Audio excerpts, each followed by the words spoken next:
YouTube channel.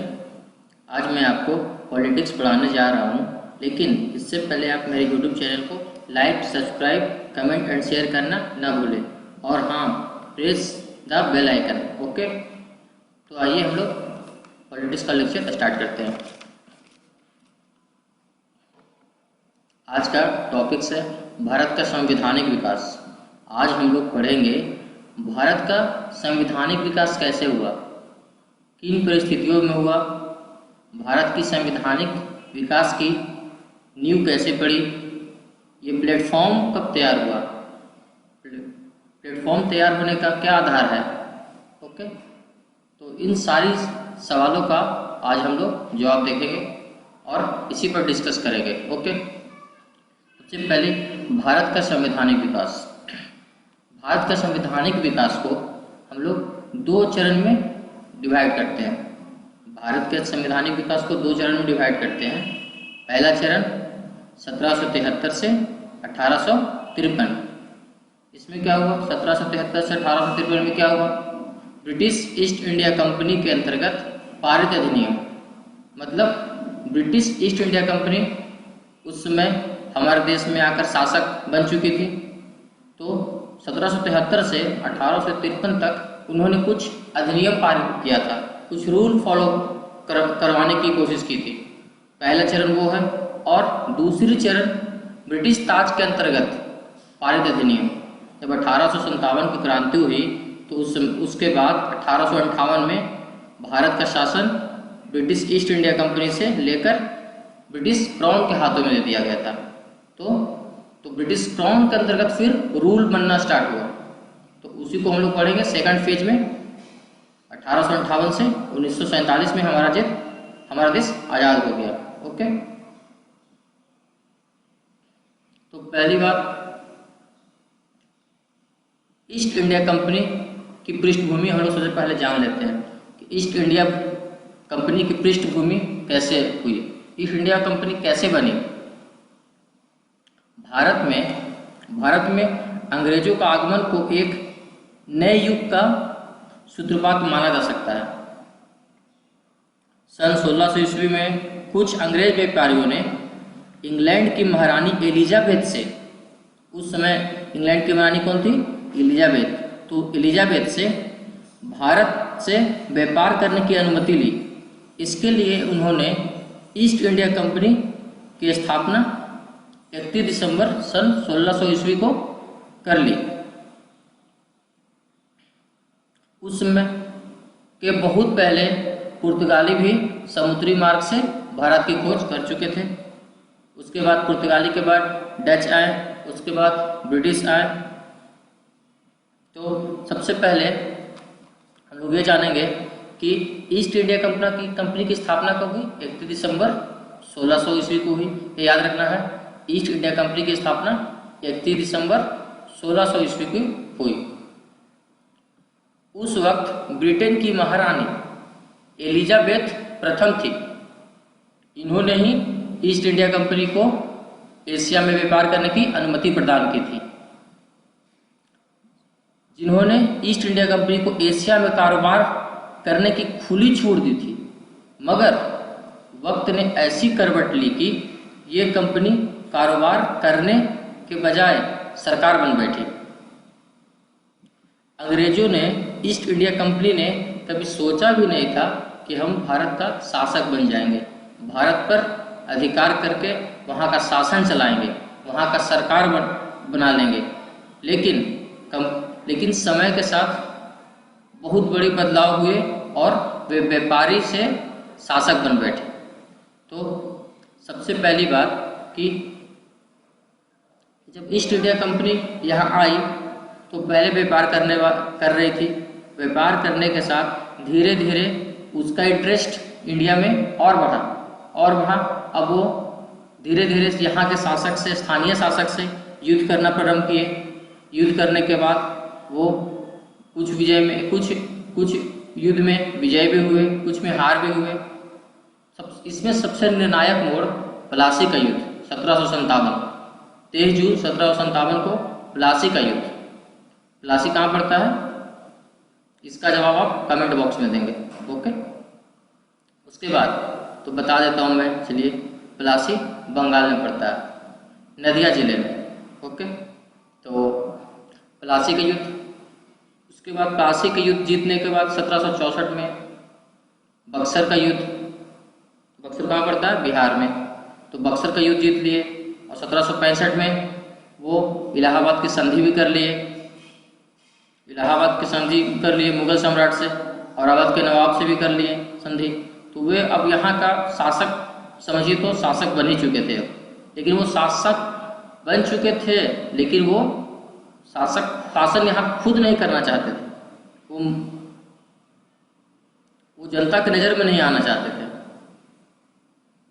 तो सबसे पहली बात, जब ईस्ट इंडिया कंपनी की भारत में पकड़ बन गई, वो यहाँ के शासक बन बैठे, तो उन्होंने बहुत सारे रूल लागू किए हैं, बहुत सारे रूल। तो हम लोग पढ़ेंगे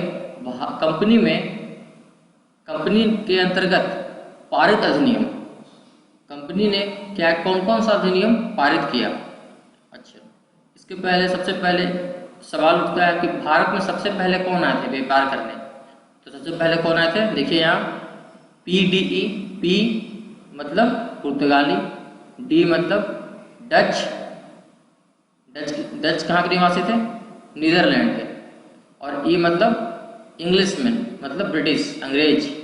तो इसको कोड याद रखिए, PDE, P से PD आप लोग पढ़ते होंगे, प्रतियोगिता दर्पण तो पढ़ते ही होंगे आप लोग।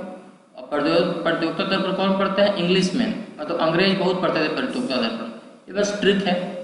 और उसके बाद कौन है? डेनिस आए, डेनिस के बाद कौन है? फ्रांस आए। ये देखिए क्या है, आने का क्रम लिखा हुआ, आने का क्रम। ये क्वेश्चन कभी कभी आ जाता है कि इसको अरेंज कीजिए, सबसे पहले कौन, उसके बाद कौन, और उसके बाद कौन। तो याद रखिएगा, PDE प्रतियोगिता दर्पण कौन पढ़ते थे? अंग्रेज, इंग्लिश में। उसके बाद डेनिस, और सबसे लास्ट में फ्रांस आएंगे। ओके, अच्छा। तो सबसे पहले भारत में कौन आए थे? सबसे पहले भारत में कौन आए थे? पुर्तगाली, क्योंकि पुर्तगालियों ने ही भारत की खोज की। भारत की खोज समुद्री मार्ग से पुर्तगालियों ने ही खोज की थी, वास्को डी गामा ने। उसके बाद 1498 में वास्को डी गामा समुद्री मार्ग से होते हुए भारत पहुंचे, और यहाँ के राजा जमोरी ने उनका भरपूर स्वागत किया। हाँ, यहाँ के स्थानीय व्यापारी उनका विरोध कर रहे थे।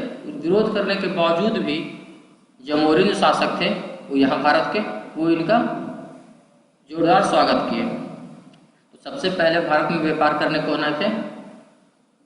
पुर्तगाली। कब आए थे? 1498 में आए थे। सबसे पहले आए थे पुर्तगाली, लेकिन सबसे लास्ट में कौन होगा? सबसे लास्ट में भी गए पुर्तगाली आए थे कब? 1498 में, और गए कब? 1961 में। सोचिए, सबसे पहले आने वाला में भी पुर्तगाली, और सबसे भारत में सबसे लास्ट जाने वाले में भी पुर्तगाली। ये तो PDE, डेनिस, फ्रांस, ये आने का क्रम है। और ये देखिए, ये नीचे जो लिखा हुआ डेट, ईयर लिखा हुआ, ईयर क्या है? कंपनी स्थापना का वर्ष, कंपनी स्थापना का वर्ष है। कंपनी आए तो कब कंपनी स्थापना की? तो देखिए, तो पुर्तगाली कंपनी अपना कब स्थापना किए? 1498 में अपने कंपनी स्थापना की कंपनी की। डच कब किए? 1602 में। इंग्लिशमैन कब किए? 1600 में। इंग्लिशमैन मतलब ब्रिटिश, अंग्रेज। डेनिस कब किए? 1616 में।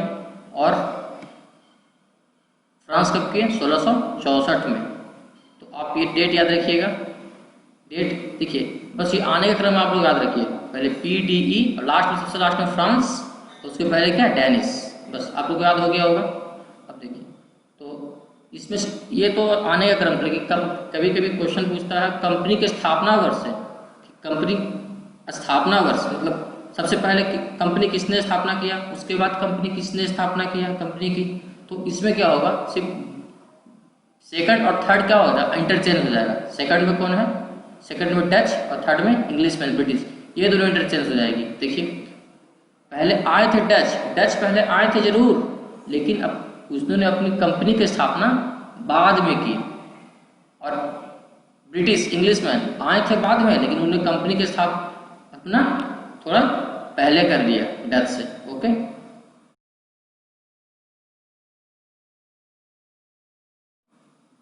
ठीक है। तो आइए हम लोग अब देखते हैं कंपनी के अधीन कैसा कैसा नियम बनाया गया। तो कंपनी के अंतर्गत पारित अधिनियम, ठीक है। पहला अधिनियम क्या है? 1773 का रेगुलेटिंग एक्ट, 1773 का रेगुलेटिंग एक्ट।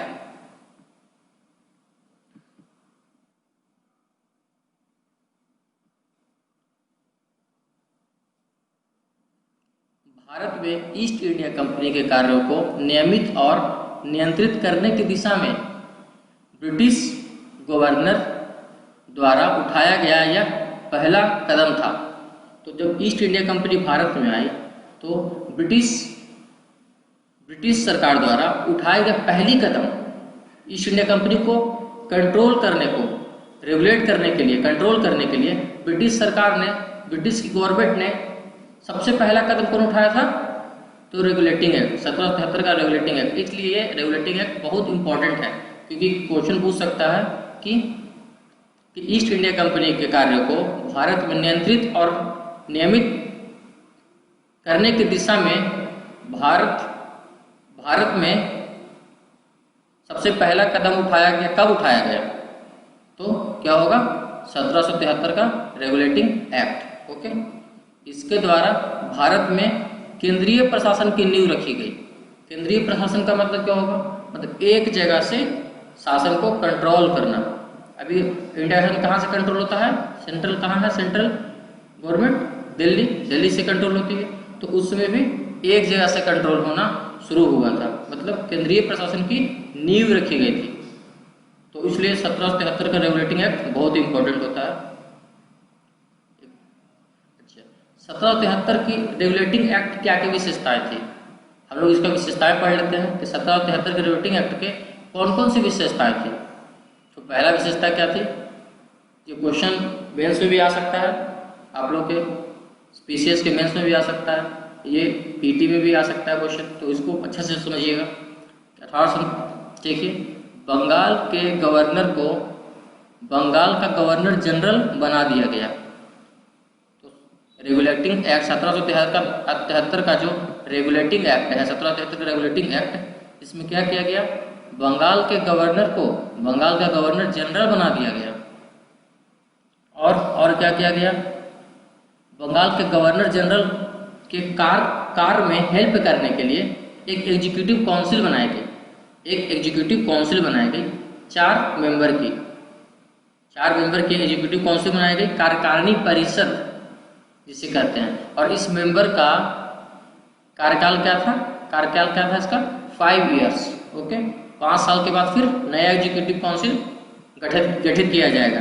इसमें क्या है? 3+1 का रेशियो, 3+1, 3 इसके मेंबर और +1 गवर्नर जनरल, मतलब 4 हो गए, 3+1। और इसमें क्या किया गया? पहले बंगाल प्रांत, बम्बई प्रांत और मद्रास प्रांत। तो क्या किया गया? 1773 के रेगुलेटिंग एक्ट में बॉम्बे और मद्रास के गवर्नर को इसके अधीन कर दिया गया। इसके मतलब बंगाल के गवर्नर जनरल के अधीन कर दिया गया। पहले क्या था? पहले देखिए, पहले सबका शासन अलग अलग चलता था। पहले मद्रास का गवर्नर, बम्बई का गवर्नर और बंगाल का गवर्नर तीनों अपना अलग अलग स्वतंत्र शासन चलाते थे। लेकिन अब क्या किया गया कि बंगाल के गवर्नर के अधीन, गवर्नर जनरल के अधीन कर दिया गया बम्बई और मद्रास के गवर्नर को। ठीक है, तो सबसे पहले क्वेश्चन बन सकता है कि first governor general of Bengal, तो बंगाल का प्रथम गवर्नर जनरल कौन था? तो लॉर्ड वारन हेस्टिंग्स। इसे आप देखिएगा, बंगाल का प्रथम governor general Lord Warren Hastings.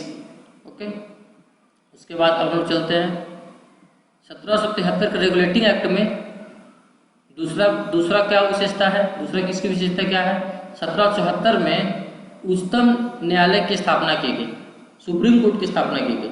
1773 के रेगुलेटिंग एक्ट के तहत 1774 में उच्चतम न्यायालय, सुप्रीम कोर्ट की स्थापना की गई। और इस सुप्रीम कोर्ट में कितना मेंबर थे? तो 4 मेंबर थे। इसमें भी 4 मेंबर, जैसे देखिए गवर्नर जनरल के एग्जीक्यूटिव काउंसिल में 4 मेंबर, 3+1। तो इसमें क्या? इसमें भी 3+1 का रेशियो है। सुप्रीम कोर्ट में। देखिए 3 इसके 3 अन्य न्यायाधीश, 3 जो थे अन्य न्यायाधीश थे, और एक क्या है, एक मुख्य न्यायाधीश है। मुख्य न्यायाधीश का नाम क्या है, सर एलिजा इम्पे। और अन्य न्यायाधीश का नाम क्या है, चैम्बर्स लिमेंस्टर हाइट। ओके, चैम्बर्स लिमेंस्टर हाइट। तो ये नाम का देखिएगा, ये क्वेश्चन कभी कभी आता है इससे कि अन्य न्यायाधीश में कौन कौन से न्यायाधीश थे। तो चैम्बर्स लिमेंस्टर हाइट, और मुख्य न्यायाधीश का नाम क्या था, सर एलिजा इम्पे। तीसरा विशेषता क्या थी रेगुलेटिंग एक्ट की? तीसरा विशेषता, इसमें कंपनी के जो अधिकारी थे, कंपनी के अधिकारी और कुछ सदस्य थे, उन्हें उपहार व रिश्वत लेना प्रतिबंधित कर दिया गया। अब वो उपहार ले सकते थे और रिश्वत भी नहीं ले सकते थे, और उन्हें निजी व्यापार करना भी प्रतिबंधित कर दिया। अब वो निजी व्यापार भी नहीं कर सकते थे। अगर निजी व्यापार करते पकड़े गए तो उन पर कड़ी कार्रवाई होती, उन पर कुछ जुर्माना लगाया जाता। ओके, चौथी क्या विशेषता है, कोर्ट ऑफ डायरेक्टर्स कंपनी की governing body. Court of directors मतलब क्या, कोर्ट ऑफ डायरेक्टर्स क्या है, कंपनी का एक गवर्निंग बॉडी समझिए, गवर्निंग बॉडी, कंपनी को गवर्न करने वाली बॉडी, संचालन करने वाली बॉडी। डायरेक्टर का काम क्या होता है, संचालन करना। तो ये संचालन करने वाली बॉडी है ईस्ट इंडिया कंपनी की।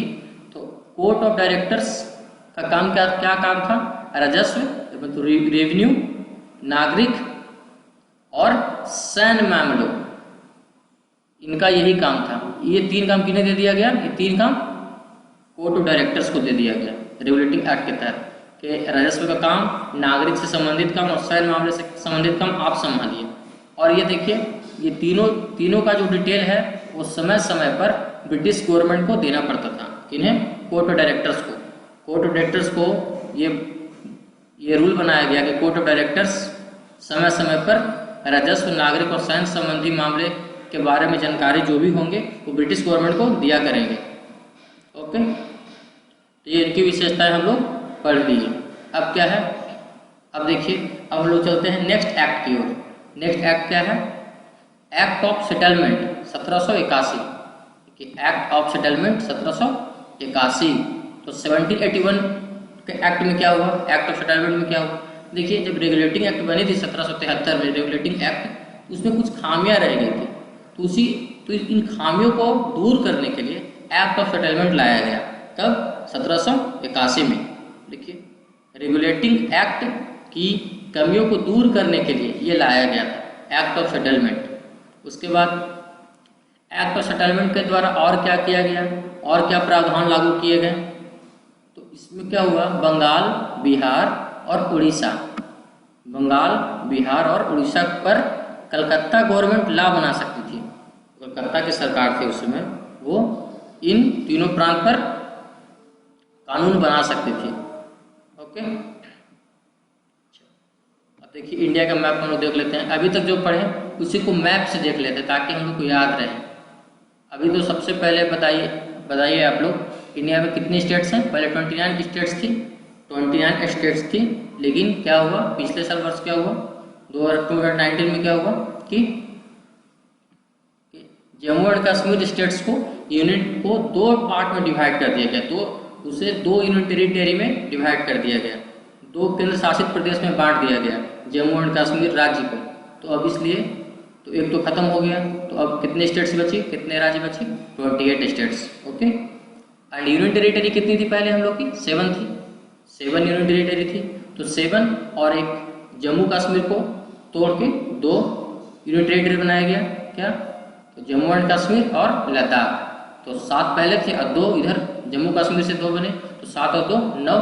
तो यूनियन टेरिटरी कितने हो गए, 9। लेकिन इधर क्या किया गया फिर कुछ दिन पहले कि दादर एंड नगर हवेली और दमन एंड दीव को ज्वाइन कर दिया गया, को मर्ज कर दिया गया, मर्ज करके एक बनाया गया। तो 7 + 2 तो 9 हो गया था, लेकिन 9 अब क्या हो गए, अब 8 हो गए। दादर और Nagar Haveli and Daman and Diu को मर्ज करके एक यूनियन टेरिटरी मान लिया गया। तो अपने नंबर ऑफ यूनियन टेरिटरी कितने हो गई अभी लेटेस्ट में, करंट में 8 यूनियन टेरिटरी। देखिए तो 2 8 लास्ट में क्या है, स्टेट्स में 8 है लास्ट में, तो यहाँ भी क्या होगा 8 यूनियन टेरिटरी, लास्ट में 8 है तो यहाँ भी 8 होगा। ओके, अब देखिए इंडिया का मैप समझिए, जो मैं अभी तक जो हम लोग ने पढ़ा उसी को मैप के हेल्प से देख लेते ताकि मेमोराइज रहे। ओके, देखिए ये कश्मीर का पोर्शन है, ये वाला कश्मीर का पोर्शन था, जम्मू एंड कश्मीर का। तो जम्मू एंड कश्मीर के पोर्शन से अब क्या हुआ कि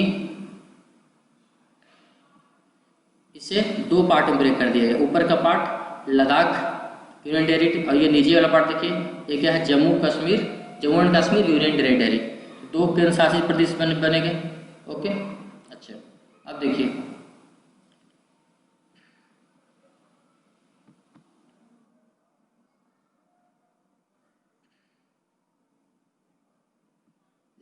यहाँ ये क्या है, बॉम्बे ये बॉम्बे है महाराष्ट्र में। महाराष्ट्र में क्या था, यहाँ पे देखिए लोकेशन बॉम्बे का, लोकेशन देखिए बॉम्बे यहाँ पे है, बॉम्बे प्रेसिडेंसी, अंग्रेज के समय की बॉम्बे प्रेसिडेंसी। और ये देखिए मद्रास, तमिलनाडु में है मद्रास प्रेसिडेंसी। चेन्नई भी इसे कहते हैं, क्या कहते हैं इसे, चेन्नई भी कहते हैं अब मद्रास को। ये मद्रास प्रेसिडेंसी और ये बॉम्बे प्रेसिडेंसी। और यहाँ पे देखिए कलकत्ता प्रेसिडेंसी, यहाँ पे वेस्ट बंगाल में बंगाल प्रेसिडेंसी, क्या नाम है इसका, बंगाल प्रेसिडेंसी। तो बॉम्बे प्रेसिडेंसी, बंगाल प्रेसिडेंसी और मद्रास प्रेसिडेंसी। मद्रास का नाम अब चेन्नई हो चुका है। ओके, तमिलनाडु में पड़ता है। तो देखिए अभी हम लोग जो भी पढ़े सबका सेंट्रल पॉइंट कहाँ है, सबका सेंट्रल पॉइंट वेस्ट बंगाल ही है। मतलब जितनी भी बात घूम फिर के सब आएगी सब वेस्ट बंगाल पे ही आएगी। तो इसे मैप से याद रखिए, आपको बहुत दिनों तक याद रहेगा, अभी कभी भूलेंगे नहीं। तो देखिए आप सबसे पहली बार कि हम लोग 1773 का रेगुलेटिंग एक्ट, पहला एक्ट क्या था, पहला एक्ट क्या था 1773 की विशेषताएं क्या थी, इसकी विशेषताएं थी रेगुलेटिंग एक्ट की कि बंगाल का गवर्नर जनरल बना दिया गया और बम्बई और मद्रास के गवर्नर को इनके अधीन कर दिया गया। तो देखिए ये देखिए ये है बॉम्बे और ये है मद्रास, इन दोनों के गवर्नर को, मद्रास और ये देखिए ये गवर्नर, इन दोनों के गवर्नर को यहाँ इनके अधीन कर दिया। देखिए इनके अधीन कर दिया गया। तो ऐसे याद रहेगा आपको मैप से। एरो का मतलब क्या, देखिए यहाँ पे अधीन, एरो का मतलब कि बॉम्बे और मद्रास के गवर्नर को इनके अधीन कर दिया गया। तो ये आपको याद रहेगा मैप से, इनके बंगाल के गवर्नर के अधीन। ओके, उस पहली बात। दूसरी बात कि इसमें सुप्रीम कोर्ट की 1773 रेगुलेटिंग एक्ट के तहत 1774 में सुप्रीम कोर्ट की स्थापना की गई थी, उच्चतम न्यायालय की स्थापना की गई थी, जिसमें 3 अन्य न्यायाधीश और 1 मुख्य न्यायाधीश। मुख्य न्यायाधीश का नाम क्या था, सर एलिजा इम्पे, और अन्य न्यायाधीश 3 थे। ओके, तो देखिए यहाँ पे वेस्ट बंगाल में सुप्रीम कोर्ट का स्थापना हुआ। वेस्ट बंगाल में ही बंगाल के गवर्नर को बंगाल गवर्नर जनरल बना दिया गया। इसी के अधीन बम्बई और मद्रास प्रेसिडेंसी के गवर्नर को इनके अधीन कर दिया गया। और फर्स्ट गवर्नर जनरल कौन थे, वारेन हेस्टिंग्स थे।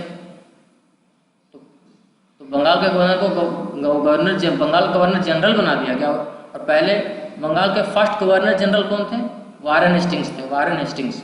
ओके, अच्छा हम लोग अब देखिए बंगाल के बारे में जितना बोली उतना कम पड़ेगा। बंगाल ने हमें अनेक हीरे दिए हैं, अनेक सपूत दिए हैं, बहुत सारे सपूत दिए बंगाल। देखिए जैसे में क्या, उनकी जितनी तारीफ की जाए उतनी कम है। देखिए जगदीश चंद्र बोस, फिजिक्स, बहुत बड़े भौतिक शास्त्री थे, वैज्ञानिक थे, वो बंगाल से थे। स्वामी विवेकानंद वो भी बंगाल से थे। खुदीराम बोस वो भी बंगाल से थे। बाघा जतीन वो भी बंगाल से हैं। विपिन चंद्र पाल जिन्होंने बहुत क्रांतिकारी नीति से देश को आज़ादी दिलाने की कोशिश की, वो भी बंगाल से थे। मौलाना अबुल कलाम आज़ाद वो भी बंगाल से थे। तो बंगाल में पर्सनालिटीज़ की कमी नहीं है। बंगाल हमें बहुत सारे पर्सनालिटी दी है बंगाल। ओके, तो मौलाना अबुल कलाम आज़ाद के देखिए, मौलाना अबुल कलाम आज़ाद,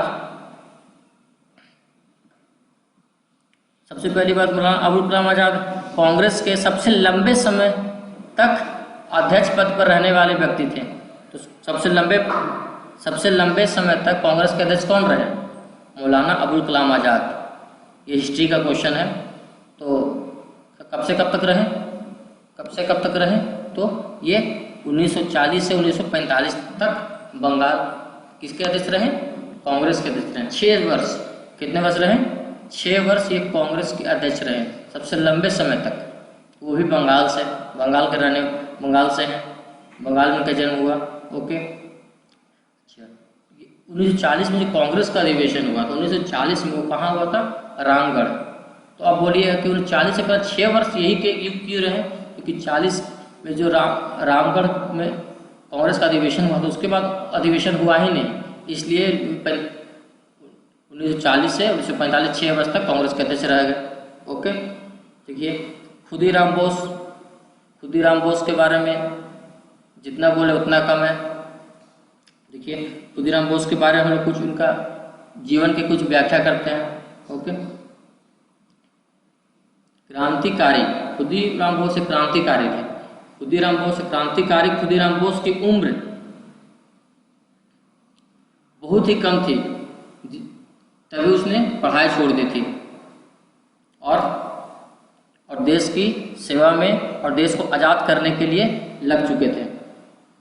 तो खुदीराम बोस का जन्म कहाँ हुआ था? बंगाल में हुआ था। खुदीराम बोस का जन्म बंगाल में हुआ था। ओके, तो आइए खुदीराम बोस के बारे में कुछ और जान लेते हैं, विशेष बात है। खुदीराम बोस का जन्म कब हुआ था? 3 दिसंबर 1889 को हुआ था। कहाँ हुआ था? बंगाल के मिदनापुर जिले में हुआ था। खुदीराम बोस जी का जन्म बंगाल के मिदनापुर जिले के हबीबपुर गांव में हुआ था। खुदीराम बोस जब बहुत छोटे थे तभी उनके माता पिता का निधन हो गया था और उनकी बड़ी बहन ने उनका लालन पोषण किया था। 1905 में बंगाल का विभाजन होने के कारण खुदीराम बोस देश को आज़ादी दिलाने के लिए आंदोलन में कूद पड़े थे।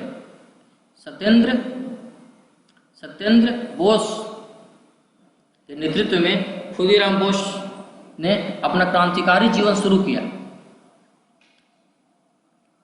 स्कूल के दिनों में ही खुदीराम बोस राजनीतिक गतिविधियों में हिस्सा लेने लग गए थे।